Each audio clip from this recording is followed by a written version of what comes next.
Bazenekien gainera, seguro etorriko nintzela, baina nola ahaztuko zait, Panpos. Gariak euriaren azpian burua makurtzen ditu. Betazalen, zirrikituetatik, aski dela negarra. Egingo dugu orduan, igandean arrantzara joan. Ume txiki bat ematen dozulako.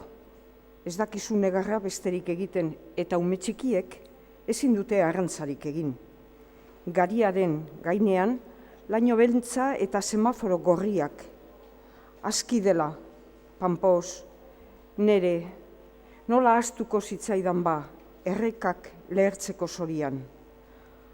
Ama, beti egongo nintzateke ez ni zure masailaren eta ilearen kontra, zuretzat, potxola, omega bat, betiko, ia zure eskumuturrak bezain polita eta sendoa.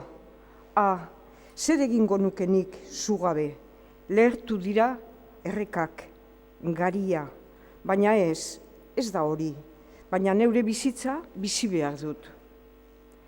Ni ez naizela tardona, saloaren ama bezala. Aski da. Nondik uste dozu ba aterako dugula dirua?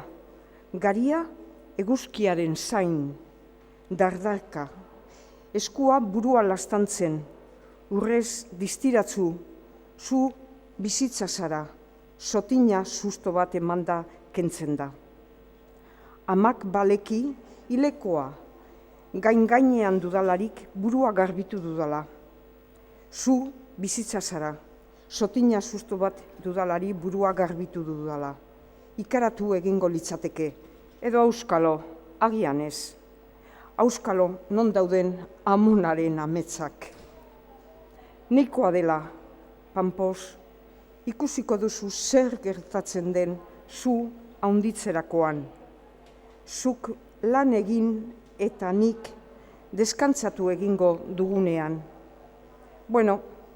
Bale, alferrik da mutila handi bat izatea. Gero edozein alukeriagaitik ordubete negarrez aritzen bazara.